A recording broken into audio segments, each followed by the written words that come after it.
Selasa siang, Doni Salmanan tiba di gedung Bareskrim Polri didampingi kuasa hukumnya. Doni diperiksa sebagai saksi dan ditanyai 90 pertanyaan. Sebelum pemeriksaan, Doni sempat menyatakan menyerahkan seluruh perkaranya pada pihak kepolisian. Untuk saat ini proses saya sudah diproses sama pihak kepolisian. Saya percayakan kepada pihak kepolisian. Semuanya sudah diproses secara seadil-adilnya, oke? Ya, terima kasih.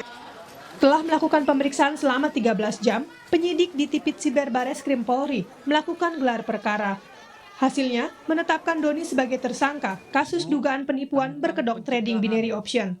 Doni pun langsung ditahan. Semua gelar perkara menetapkan atau meningkatkan status yang bersangkutan dari saksi menjadi tersangka. Kemudian setelah ditetapkan sebagai tersangka, Saudara DS langsung dilakukan penangkapan. Doni Salaman dijerat pasal berlapis, yakni Undang-Undang Informasi dan Transaksi Elektronik atau ITE, dan juga pasal 378 KUH Pidana tentang penipuan dan pidana pencucian uang dengan ancaman hukuman 20 tahun penjara. Polisi juga akan melakukan tracing aset Doni dan memeriksa pihak-pihak lain dalam perkara ini. Tim Liputan, Kompas TV.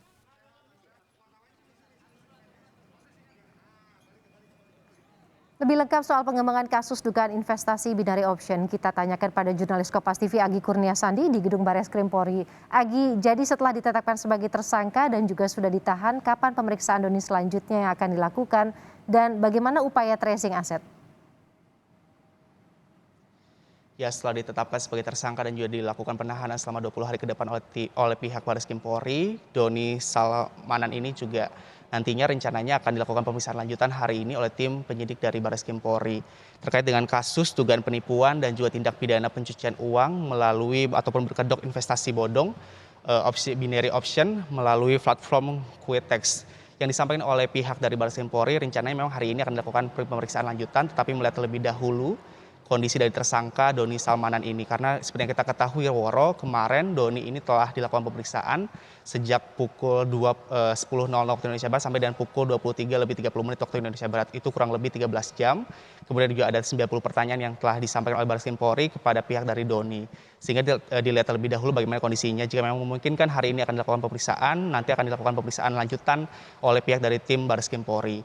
Yang disampaikan oleh Kasubdit di tindak pidana cyber Bareskrim Polri ini mengatakan akan ada pemeriksaan lanjutan hari ini, di mana ada dua fokus yang nantinya akan didalami oleh tim penyidik Bareskrim Polri. Yang pertama ialah terkait dengan tindak pidana yang telah dilakukan oleh Doni Salmanan ini, yang kedua adalah terkait dengan recovery aset. Tindak pidana ini meliputi yang telah dilakukan oleh Doni Salmanan ini terkait dengan adanya penyebaran berita bohong ataupun hoax, kemudian juga adanya ataupun adanya tindak pidana pencucian uang yang telah dilakukan oleh Doni Salmanan ini. Karena diketahui ataupun diduga Doni ini telah melakukan penyebaran berita bohong melalui sosial media yang dimilikinya terkait dengan aplikasi Kuitex ini, di mana menarik masyarakat untuk melakukan investasi di platform Kuitex ini. Kemudian juga Doni ini menyatakan bahwa Kuitex ini merupakan platform yang legal begitu. Padahal sebenarnya yang disampaikan oleh Satgas Waspada Investasi, Kuitex ini merupakan salah satu platform yang memang ilegal ataupun tidak berizin di Indonesia.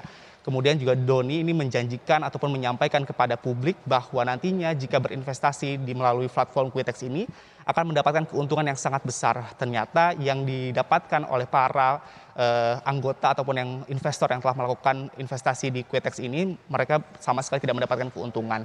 Sehingga inilah yang menjadi poin di mana tindak pidana penyebaran berita bohong yang telah dilakukan oleh Doni Salmanan ini melalui sosial medianya. Kemudian juga Bareskrim Polri telah berhasil menemukan di dalam salah satu sosial medianya yang dimiliki oleh Doni, yakni Telegram, terdapat satu grup yang di mana terdapat lebih dari 25.000 anggota yang aktif dalam tindakan yang telah dilakukan oleh Doni Salmanan ini. Diketahui juga dari 25.000 anggota aktif ini ada yang memang berperan sebagai rekan dari Doni untuk menarik anggota barunya untuk melakukan investasi di platform Kuitex ini. Kemudian juga ada sebagian besar juga yang merupakan anggota ataupun korban dari apa yang telah dilakukan atau tindakan yang telah dilakukan oleh Doni Salmanan ini.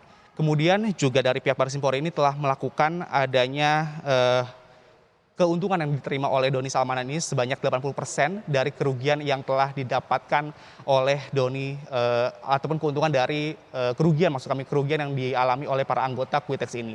Kemudian jual recovery aset nantinya juga dari pihak Baris Krim Polri ini akan tracing bagaimana kerugian yang telah dialami oleh para korban, kemudian juga keuntungan yang didapatkan, berapa jumlahnya yang dimiliki oleh Doni Salmanan ini. Kemudian juga nantinya ke depannya pihak Baris Krim Polri ini akan melakukan penyitaan aset yang dimiliki oleh Doni Salmanan ini. Woro. Jadi pemeriksaan lanjutan dijadwalkan akan dilakukan hari ini, tapi melihat perkembangan bagaimana kondisi dari Doni Salmanan sendiri. Terima kasih ya Gi atas laporan Anda.